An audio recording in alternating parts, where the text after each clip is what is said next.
Hey guys, in this video the lovely Mr. B is going to be working through lots of examples on dynamics. Now this is aimed at GCSE further maths level 2, level 3, that sort of pitch. But you could use it as preparation for your A-level maths if you wanted to. There are lots of different examples here at 3 different levels, and if you want to jump between them, then the pinned comment down below will have all of the timestamps. If you want more questions to help you practice, to help you revise, then they're all waiting for you over on my website.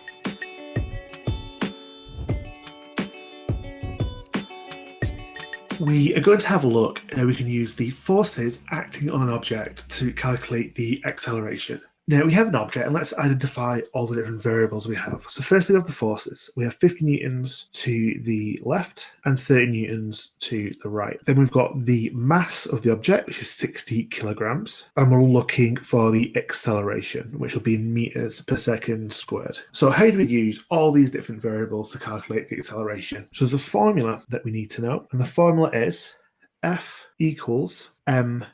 So what that is force is equal to mass multiplied by acceleration. And all we have to do is to substitute into this formula. So firstly, let's look at F for force. So what are the forces? Well, they're the ones that are in blue, that's the newtons. You'll notice it's force equals, and we're looking for the acceleration, so we'll have to rearrange this. Then we have the mass, which is the 60 kilograms, and the acceleration is what we are looking for. So we're going to get acceleration on its own. It's got the mass with it, so we need to divide both sides by the mass. That gives us a rearranged formula. The acceleration is equal to the force divided by the mass. So let's substitute. Now the first thing we want is the force.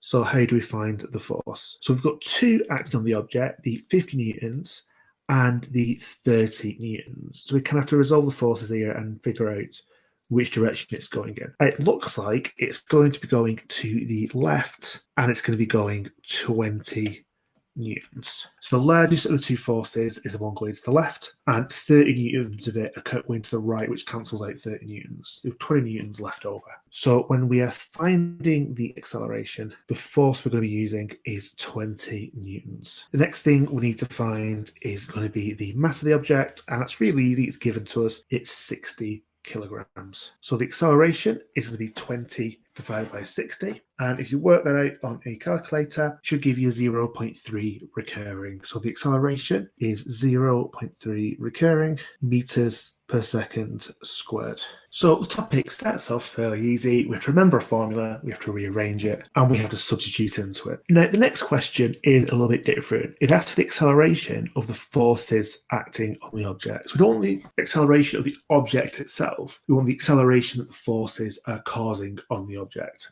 And so to do that, we are going to look at the horizontal and vertical movement separately. So first, let's have a look at the vertical movement. We've got 40 newtons up and 50 newtons down. So altogether, that's going to be 10 newtons downwards. The 50 newtons is the largest of those two, and 40 of it is being cancelled out going the opposite direction. So we're going to have a look at our formula. Force is equal to mass multiplied by acceleration, which means that acceleration is going to be force divided by mass. So the acceleration vertically is that we are going to have the force, which is 10 newtons, of the mass, which is 70 newtons, and we are going to divide those. So 10 divided by 70 gives us 0.14 to 2 decimal places. And that's going to be meters per second squared, but that's only for the vertical movement. So now let's do it with the horizontal movement. So we have 10 newtons to the left, 60 newtons to the right. So altogether, it's going to cancel out to be 50 newtons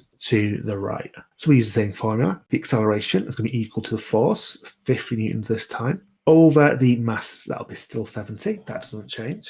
Do 50 divided by 70. And two decimal places, that gives us 0.71 meters per second squared. And now we have a problem because we have two answers that say A equals, and that can be quite confusing. So what we're going to do is change this a little bit now to kind of show both in the same expression. The first thing we should go through is Is this object going up or down? Now, with 0.14 meters per second, it's not clear if that's going downwards or upwards. Now, it didn't matter the last question. The last question, we just wanted to know the acceleration of the object. We didn't care about the direction. But when we find the acceleration of the forces, we do care about the direction. And using a graph, take left and down to be negative. So we want to go back to the blue equation. We want to say it's actually a negative 10 newtons to show a downward force, which means the acceleration is negative 0.14. Then we want to combine the two, and the way we're going to do it is by using I and j vectors.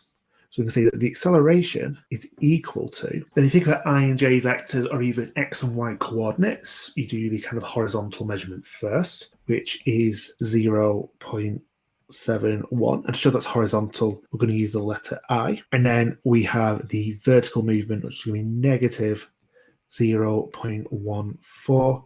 And we'll use j to represent that. And the whole thing is in meters per second squared.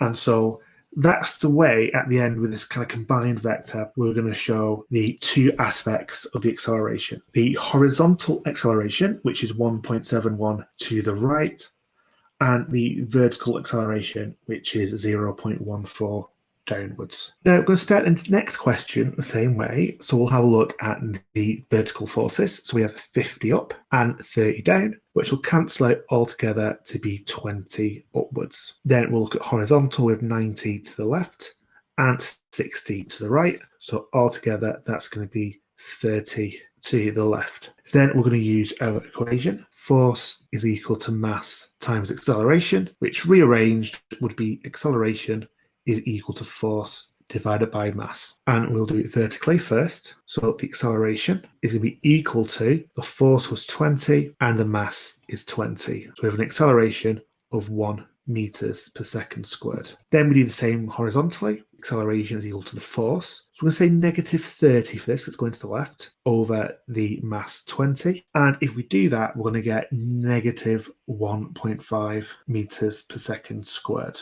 And you might want to write that as a combined vector. So the acceleration would be horizontal first, negative 1.5. And we use I for the horizontal. And then we're going to add on 1. And it's going to be 1j for the vertical as meters per second squared. So we've separated the acceleration into two components, a vertical and a horizontal component. Now you might have noticed this question has actually written the question a little bit differently. The previous question, it said calculate the acceleration of the forces. And so when it said forces, that's where we kind of separate it into the vertical and horizontal components. Now with this question, when we have the it just says acceleration, what we're going to do is combine this now into one number, much like we had with the first question. So how do we do that? Well, your first step might be to draw a little diagram. So horizontally, we're going 0.5, and vertically, it's going 1 upwards. So we can draw this as a triangle. And if we have these two forces acting on an object, what's going to happen is the object's actually going to go in somewhere in the middle of these. And what we can do here is we can change it into a triangle. See, for this triangle, we've got the base 1.5, we've got the height 1, and we're trying to find the kind of combined vector of this. And so what we need to do is use Pythagoras theorem. So to combine the two values together, we're going to take the negative 1.5 squared, and to put it in brackets because that will contain a negative symbol, and make sure your calculator squares a negative symbol as well, so don't get confused. And we've got the 1 squared, and we're going to square root the answer to this. So you can write that into your calculator. You might want an extra set of brackets just to put around the entire thing underneath the square roots, make sure that everything's square rooted. But what you should get is 1.80 to 2 decimal places meters per second squared. And if you don't get the answer, it might be get a syntax error. If you get a syntax error on your calculator, it means it's trying to take a square root of a negative number, and it's not going to do that. That just means that perhaps your brackets aren't in the correct places. So make sure it's written exactly as I've written it. I actually put in my calculator with the squared symbol inside the brackets, and then that meant I got the syntax error. So make sure the squared symbol's outside the brackets. And again, you might just want an extra set of brackets around everything that's underneath the squared symbol as well. And it's worth to make clear at this point that we have two answers. The first answer, the negative 1.5i, plus 1j. That is calculating the acceleration of the different forces, and we've split it into horizontal and vertical component. And the 1.80, that's a combined acceleration, where we're not really bothering about the direction. We just want the total acceleration. You may also get these questions without a diagram, and so we have two forces written as I and j vectors. So we have negative 30i, negative 60j in our first vector, and positive 30i take away 20j as our second vector. And all we need to do is add these vectors together. So negative 30 plus a positive 30 will give us 0i, and negative 60 take away another 20 will give us negative 80j. So that's our resultant vector. It's split into I and j components already. So now we just need to use our equation. Force is equal to mass times acceleration, which rearranged would be acceleration is equal to force divided by mass. So we'll do that for both components. Let's do it for I first. So that's going to be the acceleration is equal to the force of 0 over the mass 70. So that's going to be 0. And what that means is that this object is not going to be moving left or right, or rather, it's not going to be speeding up left or right, because this is an acceleration. So it could actually be moving in one of those directions. It could have a speed, but if it's in equilibrium, it's not going to be, changing speed left or right. Let's do the same thing with j. So the force for j was negative 80. We divide that by 70, and that's going to give us negative 1.14 to 2 decimal places. Now, looking at the question isn't asking us for separate values for horizontal and vertical movement. It's asking for a total for the object. Now, since one of them is 0, it's safe to say that the answer is going to be 1.14. But what you would normally do is use Pythagoras theorem for this. Let's just check it out and see we do get 1.14. So we're going to have the square of the first number, and we're going to have added on to that the square of the second number. And we are going to square root the answer. And if you type that into your calculator, what you should get is 1.14 meters per second squared. And you'll notice that by putting it through Pythagoras theorem and having to square the numbers, if you square a negative number, you get a positive number. As you see that the negative symbol has disappeared from this. So we're talking about in terms of a kind of horizontal force, then a negative 1.14 implies it's going to the left. Whereas if we want a total force, the 1.14 could be in any direction.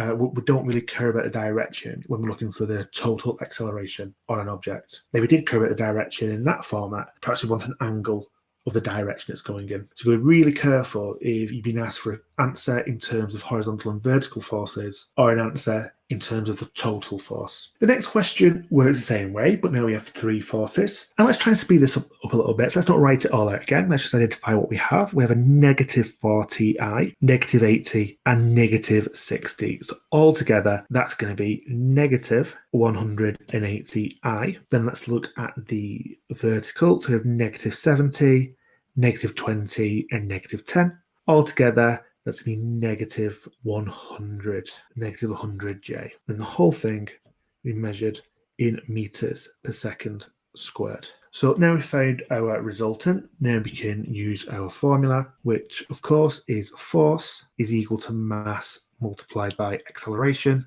which rearranges to acceleration is equal to force over mass. And notice I'm writing this down for every single question, and that's a good way to start to remember the formula so you can use it quickly. So let's find the acceleration for the horizontal section. The force is negative 180. The mass is 60. That's going to give us negative 3. Then let's look at the vertical and going downwards. So we have the force is negative 100, dividing that by 60. And if we work that out, we are going to get negative 1.6 recurring meters per second squared. So we can see the acceleration, it's speeding up to the left and it's speeding up downwards. And the questions asked us for the acceleration of the forces. So while we do want to combine these into a single answer, we are not going to use Pythagoras theorem to combine them into a single number. We are going to keep them separate. So we're going to have our I vector, negative 3i. We're going to have our j vector, which is negative 1.6 recurring j, and the whole thing is in meters per second squared. And so now we have an expression that shows the acceleration of the horizontal and vertical forces. And now for the last medium question, we have another example like this. So we have three forces. Let's look at the I vectors first. We have 60, -10, and 70. So if you add all of those up, you get 60 take away 10 is 50, and 50 plus 70 is 120. So it's going to be 120i. Then looking at J, we have -10, then a -40, it's -50 altogether, then another -40, which will be -90 altogether. And all of that, the units are in newtons. So now we need to do our calculation with our formula. Let's write it down one more time. Force is equal to mass times acceleration. Therefore, acceleration is equal to force divided by mass. The horizontal acceleration, the force is 120, the mass is 70, and if you divide those two numbers on a calculator, you're going to get 1.71 to 2 decimal places. Do the same thing for the vertical forces. The vertical force was -90, so -90 over 70, and that's going to give you -1.29 to 2 decimal places. So now we have our separate horizontal and vertical answers. We have to combine them together. In the previous question, it wanted them kind of combined, but with a vertical and horizontal written separately, because it's talking about forces. This one just wants the total acceleration. So we'll use Pythagoras theorem for this one. We don't care about the direction of the acceleration. We just want the total acceleration. So we're going to take 1.71 and find the square root of that. We're going to add on -1.29 and square that. And we're going to square root the answer of those two things. And again, try and type into your calculator exactly as it is. With the brackets where the numbers are squaring, just to force your calculator to square the negative number, because a lot of them don't. And again, you could have an extra bracket around the entire thing, just so you make sure you square root in both terms. So I'm typing this into my calculator, and I'm getting altogether 2.14 meters per second squared to 2 decimal places. And that's the total acceleration, not taking into account the direction that acceleration is going in. Now, moving on to the hard questions, we're not going to be working out the acceleration, we'll be working out other things. So the first thing we're working out is a missing force. And if you think about our equation, force is equal to mass times acceleration. So our equation is always set up to find a force. All we need to do is substitute. So let's look for the mass. The mass is 40 kilograms, and the acceleration is 1.5. And we've got it written as an I and J vector as well, so we can see that it's going to the right. It's horizontal. So the horizontal force is going to be the mass, 40 kilograms, multiplied by the acceleration, which is a positive 1.5. And altogether, that's going to give us a force of 60 newtons. So is X 60 newtons? Well, it's not. The 60 newtons represents the total force. So on this object, the total number of forces add up to 60 newtons to the right. Now we can see that we have 30 newtons to the left that will cancel out part of that. So the whole thing add up to 60. X must be 90 newtons. Because if X is 90 newtons, then it can afford to have that extra 30 newtons to the opposite direction, cancel out 30, and drop down to the 60 newtons that we know the total is. The next question works the same way, but now we have 2 forces to find. So we need to find X, which corresponds to the I part of the acceleration vector, and Y, which corresponds to the J part of the acceleration vector. So essentially, we're just going to be using our force is equal to mass times acceleration. We're going to use it separately for the vertical and horizontal components, and then to get those answers. So let's look at finding X first. So the force, X, is going to equal, or rather the process to find it is going to be equal. So I'm not going to use an equal sign yet, and we'll see why at the end. Let's write an arrow. So to find X, what are we going to do? We have the mass, 60. We're going to multiply it by the acceleration, 0.33. And that's going to give us altogether, so 30 of 60 is going to be 20. But let's just do this calculation. And I'm getting 19.8. But if the 1.33 has been given to 2 decimal places, then this would actually be 0.3 recurring. So it's going to be closer to 20 newtons rather than 19.8. But actually, writing forces to one significant figure, like I've done here, is a reasonable way to round as well. So if you do get 19.8 by doing that calculation, 20, we're rounding to one significant figure. Now, is x going to be 20? No, x isn't 20. The total is going to be 20. And since we're using horizontal and vertical separately, if it's positive, it means in total, we're going 20 to the right. It was negative, it'd be left. So if we want to go 20 to the right, x must equal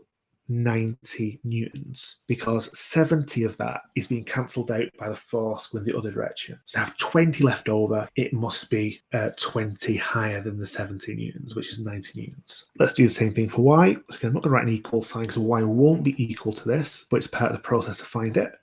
So we have the mass 60. We're multiplying it by negative 0.67. So if we do that on our calculator, we're going to get negative 40.2, and to one significant figure, that'll be negative 40 newtons. So if the kind of vertical component of this is negative, that means it's going to be 40 downwards. So y isn't 40. The total of the y and the 70 is 40. So if we're going 70 down, then we need to cancel out 30 of that to get 40. So y must be 30 newtons to cancel that out. For the final question, we want to find the mass. So if our formula is force is equal to mass times acceleration, then just mass on its own, we need to get rid of the a next to mass. We need to divide both sides by a.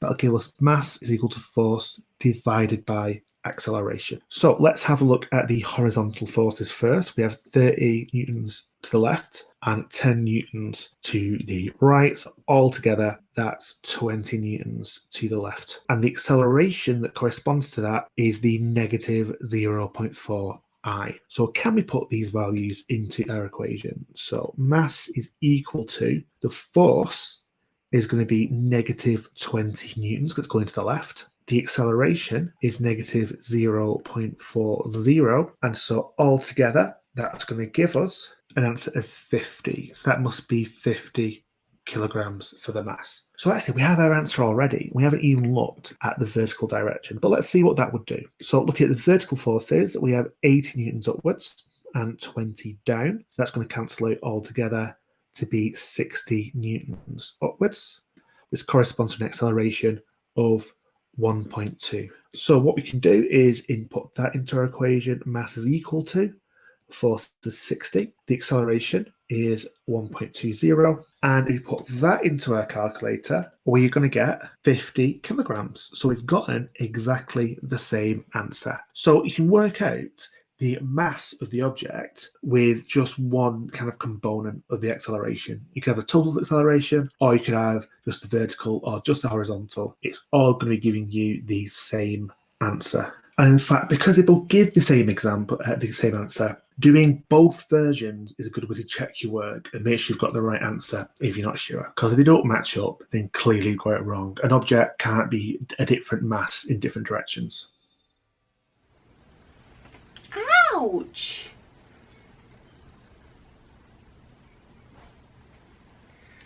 This is why in some videos I have unexplained scratches.